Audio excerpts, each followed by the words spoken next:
Hello everyone, today we're going to go on a journey. We're going to go find an abandoned schoolhouse that hopefully is there in the middle of Minnesota. It's in a little tiny intersection of a ghost town that's no longer there. It's basically, this church is about all that's there. And since 2008, it was supposed to be, according to a newspaper article, it was supposed to have been razed. Just set on fire, got rid of because they didn't have the money or the ability to upkeep it. But about 5 years ago, I still was seeing photos of this thing, and I said, you know what, I'm going to go out and I'm going to test out my new Nikon Zf, and we're going to go and take pictures of this place. And if it's not there, who cares? Because it's just fun to get out and go and find some cool things along the way. So that's what we're going to do. So let's go ahead and go on a little trip into the middle of Minnesota.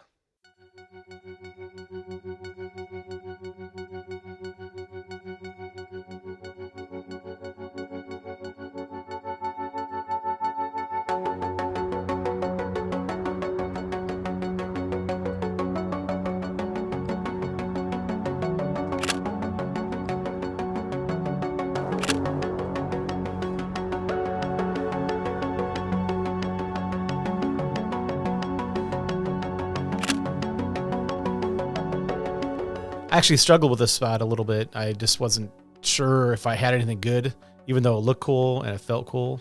I don't know. And then, of course, some serendipity happens. I hear some geese, and there they appear right over the spot I was taking photos of.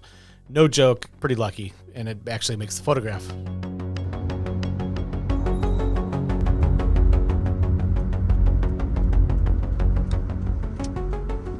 It was really cool because I had all day to explore. I knew the destination spot wasn't going to be able to be presentable until the next morning when the light was hitting it.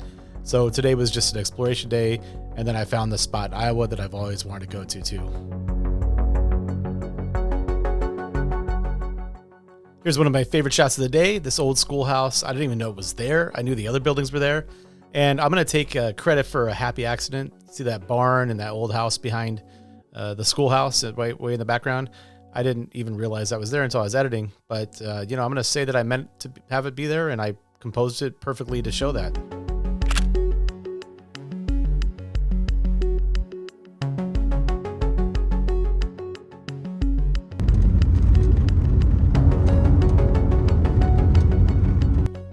Here I'm now with the Nikon Zf. It's a really fun little camera, especially if you're a Fuji fan. And I'm using an old non-autofocus 24 millimeters. It's wonderfully flawed in all the best ways, and it's a lot of fun to use.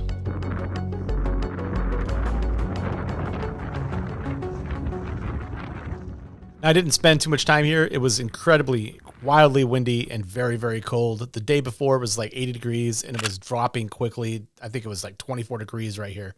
And I'm also using the charcoal profile on the Nikon Zf camera.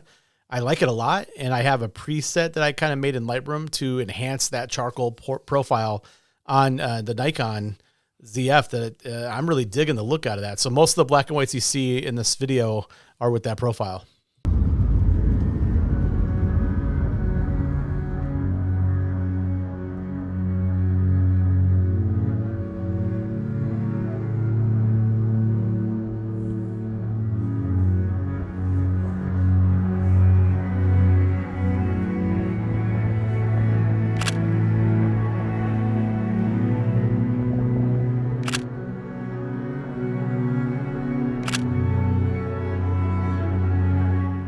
It was right about now that I realized that my maps were all jacked up and I was no longer going to be able to rely on them. So I had to just go down random roads and head to the direction I was going, which was really anywhere. I just had to find a place to sleep.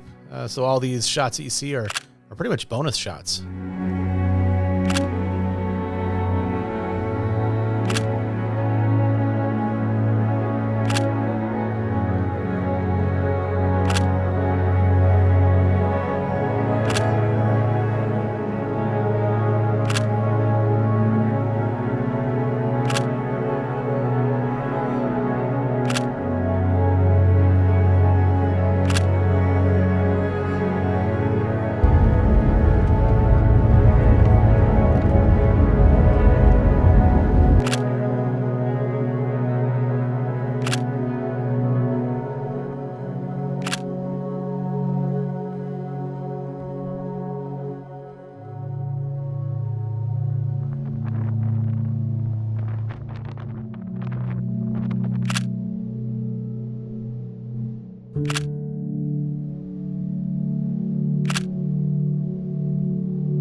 Finally, I found my way to a hotel. Most of the other places in town were all booked up amazingly, but this place was open and had a room available for way too much money, and it was pretty bad. Pretty sure that there were really small demons hiding in the ceiling, and also around midnight, my air was just, the heat was on, so there was no way to turn the heat off. I had to open up the windows.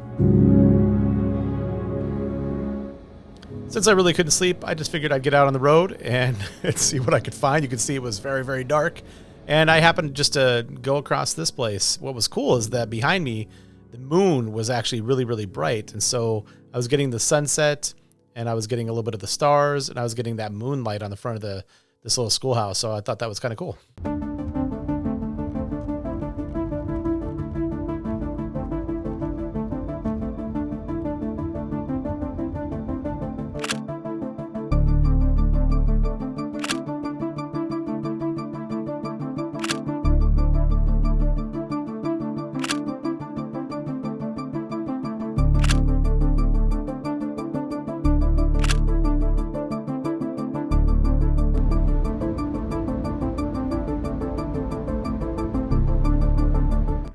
And to my amazement, here it is. It was actually there, and I had a lot of fun looking at this thing and just taking pictures, imagining, the history behind it. And I started off with a vertical panorama, so I took a whole bunch of shots from up and down with the Nikon, and I thought that looked pretty good.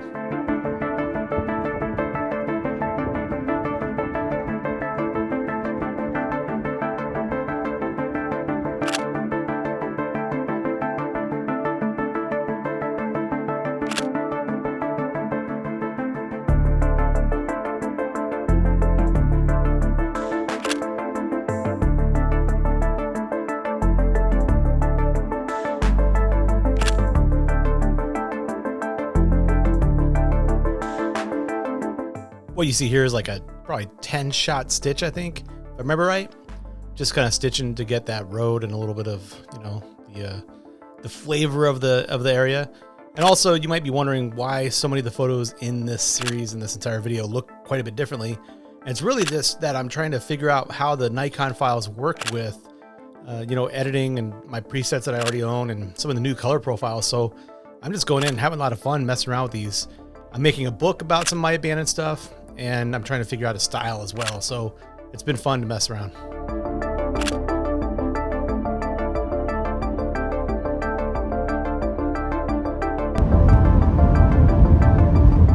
I definitely shot this for my wife. When we go and take pictures, my wife's an amazing photographer, and she always gravitates towards the fun and the beautiful and the colorful.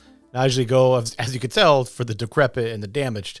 And here you go, Casey. I hope you like this one. So I found this cool little tiny family graveyard and these two giant trees out in the middle of nowhere. And as you can see, I was moving around just trying to figure out, how's the best way to photograph something like this. And I think that I should have spent more time here and maybe included the farmhouse behind, but I decided not to do that here, and that's okay.